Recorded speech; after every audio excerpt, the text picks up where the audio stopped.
Hello everyone, कैसे हैं आप लोग। मेरा नाम है Dhruv Kharakwal and welcome to my channel which is words by D. ये मेरा फर्स्ट वीडियो होने वाला है एंड होप्स हो कि आप सभी को ये वीडियो पसंद आए। तो इस वीडियो के अंदर हम जानेंगे उत्तराखंड शहर में बसे टिहरी डिस्ट्रिक्ट के अंदर घनश्याली गाँव में खेत पर्वत के बारे में।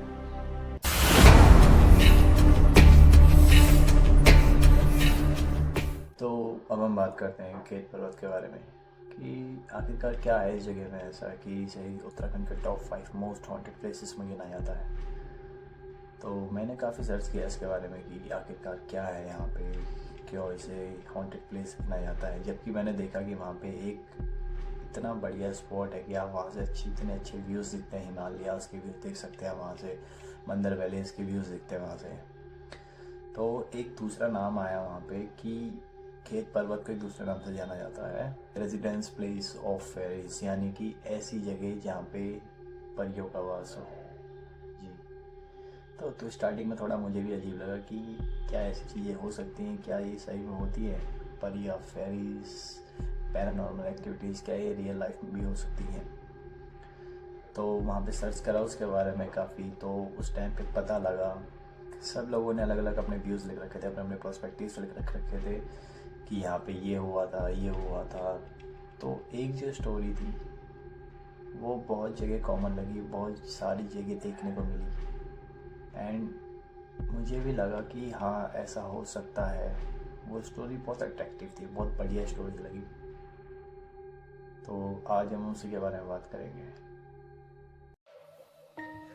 जिस कहानी के बारे में बात कर रहा था वो कहानी है जीतू पकड़वाल की। जीतू पकड़वाल गढ़वाल का रहने वाला एक सदस्य था। वो गढ़वाल के एक बागुड़ी नाम के गांव में रहते थे। तो जीतू के साथ उसके एक छोटा भाई और उसकी माँ रहती थी। जीतू के परिवार में उसकी माँ और उसके भाई के अलावा एक छोटी बहन भी थी, लेकिन उसकी शादी हो चुकी थी।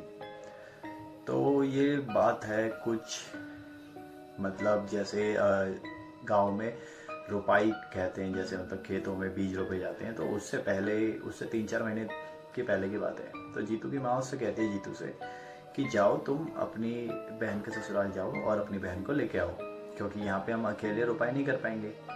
तो फिर जीतू के मन में ये ख्याल आता है कि हाँ मैं जाऊँगा, क्योंकि जीतू के जो बहन का ससुराल था वहाँ पे एक लड़की थी जिससे जीतू बहुत प्यार करता था। तो उस लड़की के चक्कर में जीतू ने सोचा कि हाँ मैं जाऊँगा। उसने अपने भाई वगैरह और जो कोई और जानने वाला था उसे मना कर दिया। तो फिर जीतू उस गांव के लिए जाने के लिए तैयार हो जाता है। तो उसकी माँ उसे मना करती है कि नहीं मत जाओ, बीच में खेत पर्वत पड़ेगा, वहाँ पे परियां होती हैं। तो उस चक्कर में उसकी माँ और बाकी लोग भी उसे मना करने में लगे हुए थे कि मत जाओ। पर जीतू मानने वालों में से कहाँ था। वो तो भरना के पीछे था। भरना उसकी जो फियांसी मतलब जिससे वो प्यार करता था उसका नाम था। तो भरना के ख्यालों में सोचते सोचते वहाँ चला गया। अब रास्ते में वहाँ खेत पर्वत पड़ता है। जीतू पूरे रास्ते भरना के बारे में सोचते सोचते जाता रहता है और वो बीच में बांसुरी बजा के जाता रहता है। तो खेत पर्वत में ही वो एक पेड़ के नीचे बैठता है और बांसुरी बजानी शुरू कर देता है।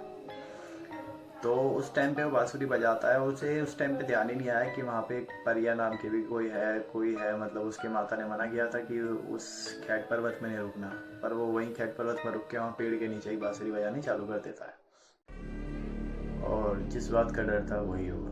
जीतू की माँ ने कहा था कि उसे खेत पर्वत पे नहीं रुकना है और जीतू खेत पर्वत पे ही रुक के किसी पेड़ के नीचे बैठ के बांसुरी बजानी शुरू कर देता है। उसकी बांसुरी की आवाज़ सुन के वहाँ पे परियां आ जाती है। तो उस टाइम पे जीतू को कुछ पता नहीं लगता, क्योंकि वो आँख बंद करके अपनी धुन में बजा रहा होता है, उसको कुछ पता ही नहीं रहता। पर एकदम से क्या होता है, जीतू को कुछ पायलों की आवाज़ आती है। जीतू एकदम से आँख खोलता है और वो देखता है उसके चारों तरफ, मतलब जिस पेड़ पर बांसुरी बजाता है उसके चारों तरफ 9 परियां आ जाती हैं। और वो परियां इतनी खूबसूरत थी कि मतलब जीतू ने अपनी ज़िंदगी में उनसे सुंदर चीज़ कभी कोई देखी नहीं थी। वो इतनी सुंदर थी। पर जीतू डर चुका था और वो अपने मन में उसके ख्याल आया था कि उसकी माँ ने उसे मना किया था कि खेत पर्वत में नहीं रुकना, लेकिन पर वो खेत पर्वत में ही रुका और उसने रुक के वहीं पर बांसुरी बजानी शुरू कर दी। तो एकदम से जो परियां होती हैं वो उससे कहती है कि तुमने हमें बुलाया है, तुमने हमें हमारे लोग से बुलाया है बांसुरी बजा के। जीतू को पता नहीं था, वो तो अपने धुन में बजा रहा था, पर उसे क्या पता था उससे वो परियां आ जाएंगी और उससे परियों का आगमन हो जाता है। और परियां जीतू से कहती हैं कि अब तुम्हें हमारे साथ चलना पड़ेगा, तुमने हमें बुलाया और हमें तुम पसंद आ गए हो। तो जीतू डर जाता है, वो काफ़ी डर जाता है जीतू, और मन ही मन वो सोचता है कि अब क्या करूँ अब क्या करूँ। तो फिर वो एकदम से परी से कहता है कि मैं तुम्हारे साथ अभी नहीं आ सकता, मुझे अपने घर पे बहुत काम है, मुझे रुपाई करनी है और मुझे एक बार अपनी माँ से मिल के आना है। मैं अपनी माँ से मिल के आ जाता हूँ। जिस टाइम पे रुपाई होता है, मतलब 3-4 महीने बाद जो रुपाई थी, तो उसने कहा था मैं रुपाई करके वापस आ जाऊँगा तुम्हारे पास। तो जो परियाँ थी वो सब मान चुकी थी। तो उन्होंने कहा कि ठीक है तुम वापस आ जाना, वरना हम तुम्हें लेने के लिए तुम्हारे गाँव में आ जाएंगे। तो जीतू कहता ठीक है। फिर वो अपनी बहन के गाँव जाता है, वो अपनी बहन के गांव जाता है और वहाँ जाके भरना से मिलता है। भरना जो उसकी लवर थी, प्रेमिका थी, तो वो अपनी प्रेमिका से मिलता है भरना से। और मन ही मन उसे पता तो होता है कि अब उसके पास, देखिए ऐसा है कि हम सबको पता है एक चीज़ कि हम सबको कभी ना कभी जाना ही है, लेकिन कैसा होगा जब आपको पता लग जाएगा कि आपको इस दिन जाना है। तो मन ही मन उसके वो डर था और वो मन ही मन सोच रहा था कि भरना से ही उसकी आखिरी मुलाकात है। तो जीतू ये बात सोच के उससे मुस्कुराने लगा, उससे बात करने लगा, और उसके दिल में जो था भरना के लिए उसने सब उससे बात करी। पर कुछ दिनों बाद वो दिन आ चुका था जब उसे वापस अपने गांव जाना था बागुड़ी, और वो अपनी बहन को लेके वहाँ चला जाता है। तो वहाँ जाते हैं, रुपाई वुपाई करते हैं, उनका पूरा मतलब जो खेतों का काम होता है वो सब हो जाता है। तो जैसे ही उस दिन काम ख़त्म होता है, जिस दिन रुपाई का आखिरी दिन होता है, उस दिन काम ख़त्म होता है। अब जीतू सोचता है कि अब काम ख़त्म हो गया, परियां आने वाली होंगी तो मैं छुप जाता हूँ। लेकिन उसके छुपने से पहले परियां वहीं खेत में आ चुकी थी। तो देखते देखते पूरे गांव वालों के सामने जीतू खेत में समा गई।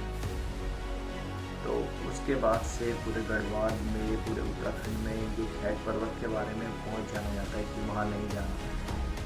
वो खैट पर्वत की परियां, पहले सबको लगता था कि कहावतें हैं, लेकिन जीतू के साथ जो हुआ, जो पूरे गांव ने देखा, उसके बाद खैट पर्वत के बारे में सब सच मानने लगे।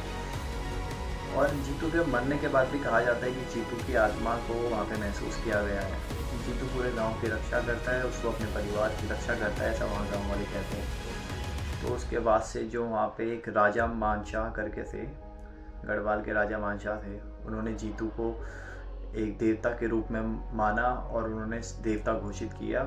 और उसके बाद से हर बार जीतू के नाम की पूजा करी जाती है, मतलब पहाड़ी में जागर कहते हैं उसे, जागर लगाया जाता है और जीतू को बुलाया जाता है और देवता की तरफ पूजा जाता है। तो ये कहानी थी पूरी खैट पर्वत की, जिसके बाद से खैट पर्वत इतना मशहूर हुआ और उसके वजह से पूरे उत्तराखंड में इतना खौफ आया। तो अब टाइम हो गया वीडियो को यहीं ख़त्म करने का। अगर आपको वीडियो पसंद आई होगी तो वीडियो को लाइक करें और ऐसी मोर इंटरेस्टिंग वीडियोज़ के लिए चैनल को सब्सक्राइब करें। धन्यवाद।